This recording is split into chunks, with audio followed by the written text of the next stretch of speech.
You are eating your final meal and you have no idea. The bread is still warm, the wine is cheap and a little too sour, but you don't complain. Not today. Somewhere behind you, a dog barks at nothing. A child laughs. A man 3 doors down is halfway through writing to his friend, insulting him for love the way friends do. He will never finish the last letter. None of you know it yet. But the mountain behind your city has already decided the date. This is not the story of a volcano. This is the story of a regular Tuesday frozen in time. You wake to another warm August morning in Pompeii, and it feels like every other morning you've ever had. Sunlight slides through the gap in your shutters. Somewhere outside, a cartwheel catches on a stone in the road and someone curses it. You complain, quietly, about yesterday's earthquake, the third small tremor this month, and then you forget about it completely because tremors are simply what this ground does. The old people say Vesuvius has always rumbled a little. The old people are usually right about everything, except this time. You step outside into a city that is fully, gloriously awake. Merchants are hauling back their shutters, revealing counters stacked with olives, cheese, dried figs. A blacksmith's hammer rings out in 3-beat rhythm down a side street. Sailors are already shouting cargo orders near the harbor gate. Their ships freshly arrived from Egypt and Spain, holds full of grain and glassware. Somewhere in the forum, 2 men are arguing, loudly, happily, about an upcoming election, their voices rising over painted slogans on the walls behind them. Vote for this man. He is honest. Vote for that one. The bakers support him. Political graffiti covers Pompeii like a second skin, an ancient city shouting its opinions in red paint for anyone who can read to see. You pass a villa where a wealthy family's slaves are already sweeping a marble-floored entryway, and 2 streets later you pass a cramped 1-room home where a poorer family is waking up on the same street, breathing the same morning air. Pompeii does not separate its people by walls of silence. Rich and poor share this city's veins, its noise, its dust. Nothing here feels doomed. Everything here feels alive. You do not know that you are standing inside the last normal week that this city will ever have. You stop at a street counter shaped like an L, its surface embedded with clay jars sunk into the stone. This is a thermopolium, Pompeii's version of fast food, and you order the way you always do, pointing rather than speaking, because the vendor already half knows what you want. He ladles something warm from one jar, lentils maybe, or a stew thickened with chickpeas. He fishes out a piece of bread, dips it in oil, and hands it over without ceremony. Nearly 2,000 years from now, archaeologists will excavate a thermopolium not far from this one and find something almost too strange to believe. Duck bone, pig, goat, fish, and snail still identifiable in the residue of a pot no one ever got to finish cleaning. They will find the painted counter, a fresco of a nymph riding a seahorse, colors so vivid they look wet, exactly as bright as it is right now, under your hand. You wash it down with wine cut with water, the way everyone does, because drinking wine straight is considered a little uncivilized, a little desperate.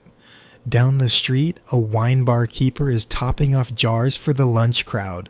The smell of garum, Pompeii's beloved fermented fish sauce, poured on everything from eggs to meat, drifts from a shop that exports it in sealed jars as far as Gaul.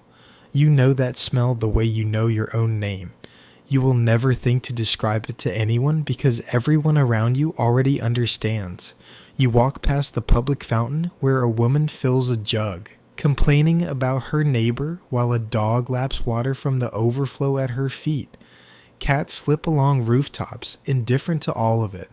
Someone's laundry hangs stiff and drying in a courtyard, next to a caged bird that won't stop singing.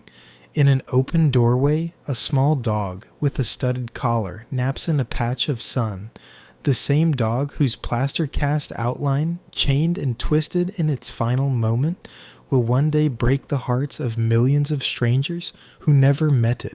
You don't know that yet. Right now, it's just a dog, sleeping. You pass the public baths, where steam rises from the caldarium and men argue about nothing in particular while slaves stoke a furnace beneath the floor. In a garden courtyard nearby, someone tends young grapevines against a wall painted with a garden that never withers. Romans love painting gardens onto walls of actual gardens, doubling the green, doubling the life. Children chase each other around a fountain shaped like a dolphin, clutching small clay dolls and wooden toys. A rattle, a tiny bronze horse someone carved with real care for a child, who is, in every sense that matters, still just a child. This is not a legendary city. This is just a Tuesday, and you are about to watch it become the most famous Tuesday in human history. By early afternoon, something shifts, though you'd struggle to say exactly what. The birds have gone quiet, not all at once, just fewer of them, singing less. A dog somewhere strains against its chain for no obvious reason. Someone mentions that the well water tastes strange today, faintly sulphurous, and someone else shrugs, because wells do that sometimes. There is a smell in the air, faint, mineral, unfamiliar, gone before you can place it. You don't know that 4 miles away, magma has been rising through a channel of rock for hours, maybe days. Pressure building beneath a mountain, everyone here calls Vesuvius and no one here calls dangerous. To you, Vesuvius is simply the green hill behind the vineyards. It slopes thick with grapevines that make some of the best wine in Italy. No one alive in Pompeii has ever seen it erupt. The last eruption was so long ago, it has passed out of memory and into myth. You go back to your afternoon. Someone is repainting a wall. A merchant is closing a deal on cloth. Nothing about this moment asks to be remembered. That is what makes it unbearable later, to know how close you all are. It happens just after noon, though no clock marks the moment, because Pompeii doesn't yet know it needs one. A sound arrives first, not thunder, not quite, something lower. Something that seems to come from inside the ground itself. You turn toward Vesuvius, and the mountain you have known your entire life is no longer the mountain you knew. A column of ash and pumice is punching upward into a clear August sky, climbing faster than anything should be able to climb, spreading at its peak into the shape later generations will name after the very man who is, at this hour, staring at it from across the bay and coming closer instead of fleeing. Pliny the Elder, commander of the Roman fleet, already ordering his ships turn toward the danger to save whoever he can. You do not know his name. You only know the sky has gone the wrong color at the wrong hour. Within the hour, pale gray pumice stones begin to fall, first like rain, then like hail, then like something that has no comparison because nothing has ever fallen on you like this before. They strike roofs. They collect in the streets. They pile against doorways until doors won't open. Around you, the city breaks apart in 100 private stories. A family gathers what they can carry. Jewelry pressed into a cloth, coins swept into a bag, a child held too tight. A baker, mid-shift, leaves 81 loaves of bread inside his oven, uncollected, because there is no more time for bread. In a house, not far away, a wooden chest of drawers, a bed frame, even a wooden screen room divider will be left standing exactly as they are. Objects that should have burned to nothing until the ash itself becomes the reason they survive. You run, or you shelter, or you wait one moment too long, deciding which is safer. Roofs groan under the growing weight of pumice. Somewhere, a wall gives way.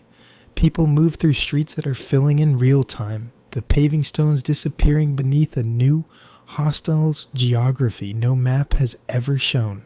Some of you make it to the harbor, hoping for ships that arrive too late or don't arrive at all. Some of you shelter in cellars, in bathhouses, in the strongest rooms of the strongest houses, believing walls can outlast a mountain. Families call each other's names through the falling stone and the growing dark, and some of those calls are answered and some are not. You do not know that this, the falling pumice, the roaring column, the long gray afternoon, is not even the worst of it. The worst of it is still coming down the mountain. Just past midnight, and again in the black hours before dawn, something new arrives. A surge of superheated gas and ash moving down the slope of Vesuvius faster than anyone could ever outrun. It does not creep. It does not warn. It arrives. For those who are still in Pompeii, the end is close to instantaneous. Heat measured in hundreds of degrees arriving in a matter of seconds. Bodies fall exactly as they were standing or crouching or holding one another, and the ash that follows will seal them there, a negative space in stone, waiting for someone, someday, centuries later, to pour plaster into the void and give the world back its shape. Then, silence. Not the ordinary silence of night, but a totalizing one. No birds, no barking, no political shouting in the forum, no bread in any oven, no laughter from any courtyard. The city that was breathing this morning is now buried under meters of ash and stone, sealed beneath a weight so total that Pompeii, for all practical purposes, simply stops existing. For the people who lived here, time ends on this night. For the city itself, something stranger begins. Time stops and waits. Almost 17 centuries pass before anyone digs deep enough to understand what really happened here.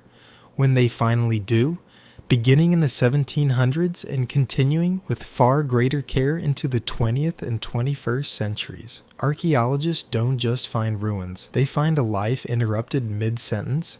They find the thermopolium counter, its painted nymph still bright, traces of that final stew still identifiable inside the jars. They find loaves of bread, carbonized but whole, still shaped by a baker's hands, still sitting where they were left in an oven that never opened again. They find wine jars, sealed shops, walls still shouting their election slogans in red paint, insults and love notes scratched beside them by people who never guessed strangers would read their private jokes 2,000 years later. They find jewelry clutched in the hands of people who tried to save it. They find coins scattered where they were dropped and never picked up. They find beds, chests, a wooden cradle, their wood shapes preserved as hollow casts inside hardened ash. Furniture that technically burned away entirely and yet somehow still exists in outline, in absence, in the negative space where a life used to be. They find the small dog, chained near a doorway, its final desperate twist captured forever. They find children's toys. They find a room where a family seems to have huddled together, waiting for something that never got better. And that, ultimately, is the discovery that outlasts every fresco and every coin. Pompeii was not destroyed because it was extraordinary. It was preserved because it was ordinary. Its people were not legends. They were bakers and blacksmiths, senators and slaves, mothers, gamblers, poets who scratched bad jokes into plaster. They laughed at things that weren't that funny. They argued about elections. They cooked dinner they never got to eat, fed children they never got to raise, complained about work they never returned to, and planned, quietly, certainly, the way you are planning right now, for a tomorrow they were completely sure was coming. It wasn't. And somewhere under a green hillside in Italy, a loaf of bread is still sitting in an oven, waiting for a person who is never coming back for it. A small, silent reminder that the only difference between Pompeii and you is that their ordinary Tuesday ended, and yours, for now, has not.